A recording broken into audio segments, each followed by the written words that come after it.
पहनते, तपती गर्मी में भी पैदल चलते हैं, कड़कड़ाती ठंड में भी पैदल चलते हैं। ये जो दो वस्त्र आप इनके शरीर पर देखते हैं, 2.5 मीटर की दो चद्दर जो गैरू से रंगी हुई होती हैं, मात्र वही पहनते हैं।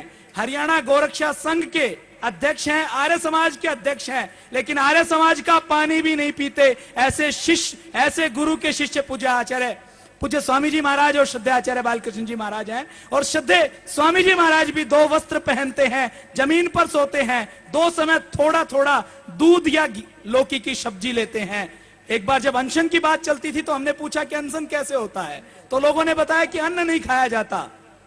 तो फिर हमने कहा कि स्वामी जी महाराज तो पिछले 20 वर्षों से अनशन कर रहे हैं, उन्होंने तो 20 वर्षों से अन्न खाया ही नहीं है। आइए, अब आपको जिसका इंतजार था, ऐसे आयुर्वेद श्रोमणी श्रद्धेय आचार्य बालकृष्ण जी महाराज का आशीर्वाद हमें मिलेगा।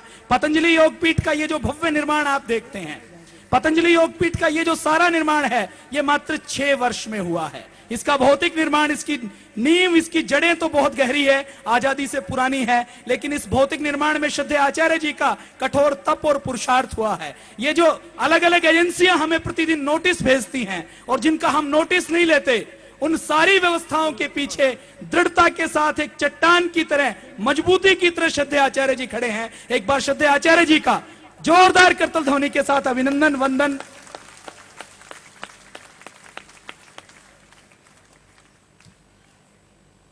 भारत माता की वंदे वंदे वंदे। श्रद्धेय स्वामी जी, परम सम्मानीय अन्ना जी, प्रतिष्ठित मंच,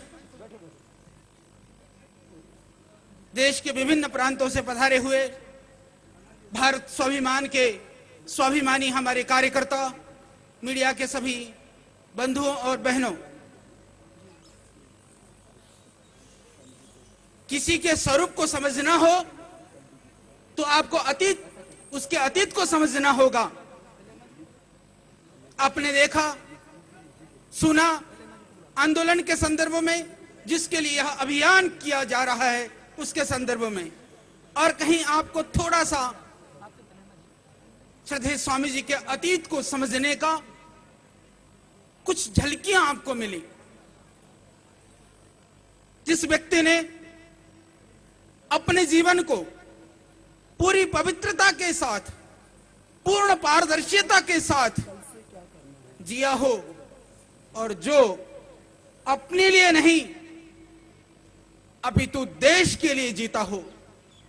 लोग पूछते हैं, बाबा आपको सब कुछ प्राप्त था, जिसकी प्राप्ति के लिए मनुष्य अपने जीवन को लगाता है, फिर यह आंदोलन क्यों? शायद श्रद्धेय स्वामी जी के हृदय में आप सबकी पीड़ा, देश के 80 करोड़ से ज्यादा लोगों की जो पीड़ा है, उस पीड़ा से श्रद्धेय स्वामी जी पीड़ित होते थे। उस पीड़ा को दूर करने के लिए इस पंगा को श्रद्धेय स्वामी जी ने उठाया है। उनको इस आंदोलन की आवश्यकता नहीं है। लोग कहते हैं कि ये बाबा का आंदोलन, बाबा की यह चीजें, मैं कहता हूं यह देश के 121 करोड़ लोगों का आंदोलन है। श्रद्धेय स्वामी जी का तो आशीर्वाद है और हमारा सौभाग्य है जो व्यक्ति स्वयं उस चीज में जीता हो, जिसके जीवन के अंदर वह उदात्तता हो, आदर्श हो, मूल्य और मर्यादा हो। उस मूल्य और मर्यादा को हमें अपनी आवाज और शक्ति के रूप में हमें सामने देख करके हम सबकी शक्ति भी कई गुणित बढ़ जाती है। इसीलिए स्वामी जी के एक आह्वान पर, एक आवाज पर पूरा देश खड़ा हो जाता है। अभी श्रद्धेय स्वामी जी बता रहे थे, देश के अंदर पूरे अलग अलग प्रांतों में, प्रांतों के राजधानियों में हजारों लोग खड़े हैं। देश में नहीं अपितु विदेशों में भी कई जगह पर हजारों लोग आज इस आंदोलन को, काला धन और भ्रष्टाचार के यह अभियान को सफल बनाने के लिए, भ्रष्टाचार मुक्त देश को देखने के लिए, काला धन को देश में लाने के लिए आज आंदोलनरत हैं।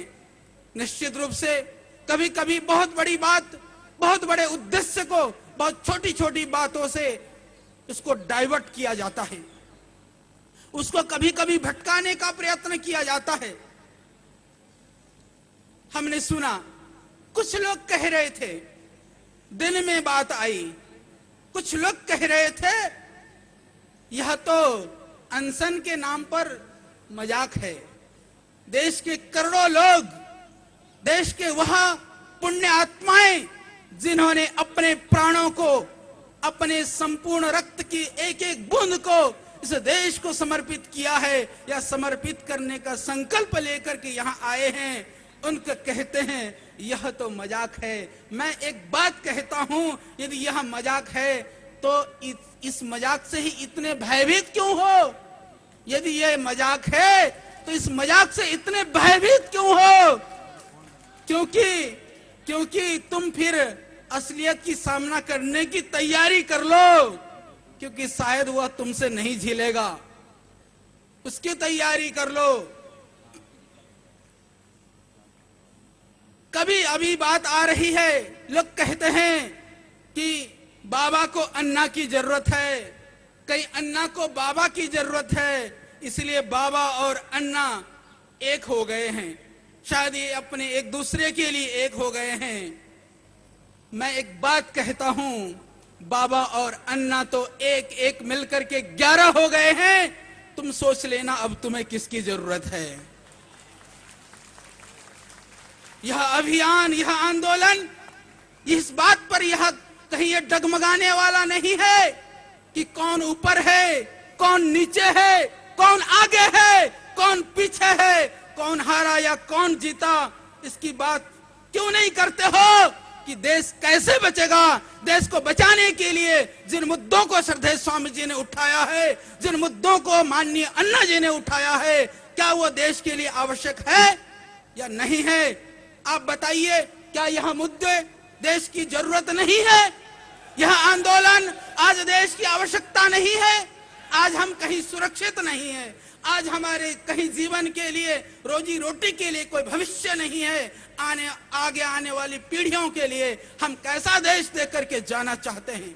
या तो जो देश में हो रहा है लूट खसोट, अत्याचार, अनाचार, भ्रष्टाचार, हम उसको आंख मूंद करके देखता रहे, या फिर हम उसके विरुद्ध में बिगुल बजा करके कम से कम आप आगे आने वाली पीढ़ियों के लिए हम कृतज्ञ नहीं होंगे। आने वाली पीढ़ियां कहेंगी हमारे पूर्वजों ने उसके विरुद्ध में अभियान किया था, उसके अंदर मेरे परिवार के लोग भी थे, मेरे समाज के लोग भी थे, मेरे जाति और धर्म के लोग भी थे।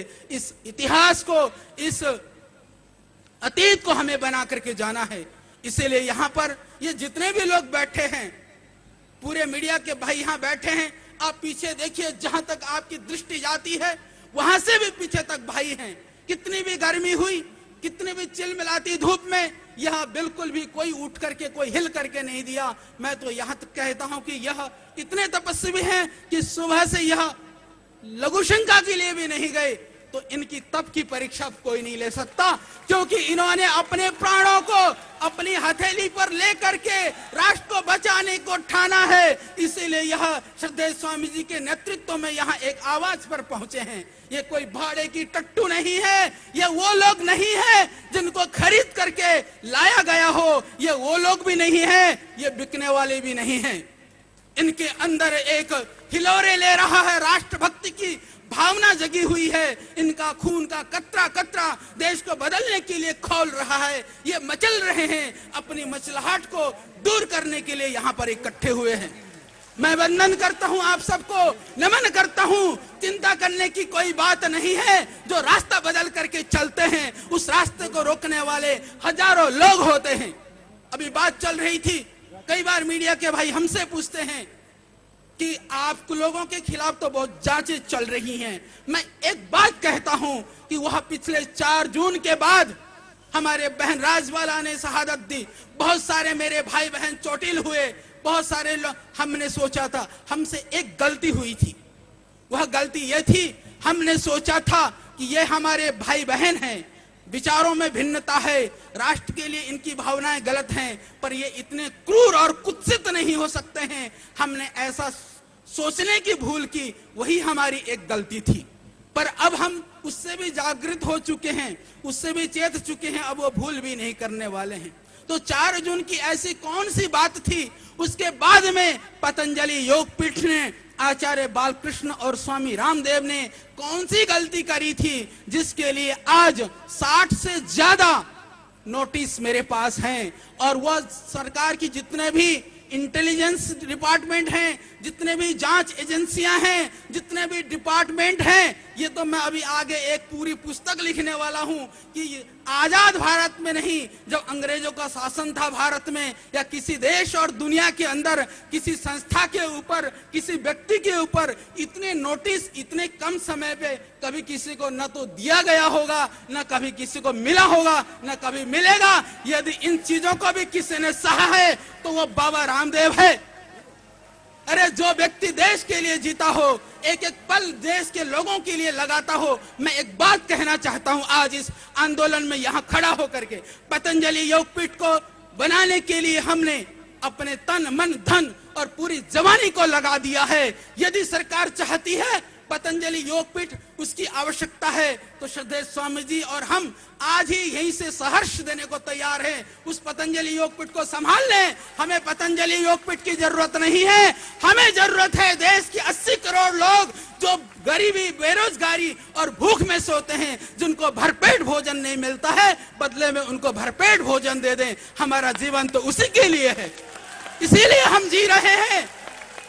हम तो जी करके भी मर रहे हैं। हमने इसीलिए अपने आप को मार दिया है। मान सम्मान अपमान और ये सारे लोगों के षड्यंत्र से अपने आप को जीने की आदत हमें पड़ गई है, और हम जीने के लिए तैयार हैं, परंतु अपने मुद्दों से और अपने अभियान से कभी भी समझौता नहीं करेंगे।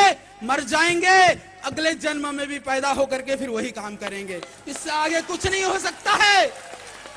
शास्त्रों में कहा, उत्थाय उत्थाय बोधभ्यम महत् भयम उपस्थितम मरण व्याधि शोका नाम की मध्या पतिष्यति। सुबह उठते ही यदि कोई आदमी सोच ले कि आज कोई भयानक दुर्घटना हो सकती है, आज कोई बीमारी की सूचना हो सकती है, आज मृत्यु की घटना हो सकती है, उससे आगे जिंदगी में कोई घटना घटित नहीं होती है। हमने आंदोलन जब से शुरू किया, सब रूपों को हमने देख लिया है, अब कोई रूप देखना बाकी नहीं है। इसीलिए हम पूरी ताकत के साथ, शायद कहीं कोई ताकत में कमी रह गई हो तो उस ताकत के साथ भी हम जुटेंगे। और दूसरी बात, हमारे पास खोने के लिए कुछ नहीं है। यदि पतंजलि योगपीठ खड़ा है तो मैं एक बात कहना चाहता हूं मीडिया के भाइयों से। आज से 5 साल पहले, मुझे अच्छी तरह से याद है, आपको भी याद होगा, श्रद्धेय स्वामी जी कहते थे कि योग से बीपी ठीक होता है, योग से डायबिटीज में आराम होता है। तो लोग क्या कहते थे?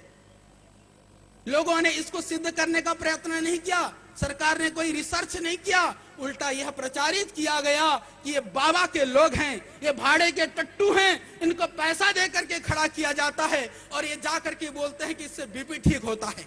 और उन्हीं लोगों ने जब देखा कि वहां तो बड़े बड़े अधिकारी हैं, बड़े बड़े व्यापारी हैं, जो पैसों के लिए तो नहीं बिक सकते, तो उनको लगा कि इस बात में दम है।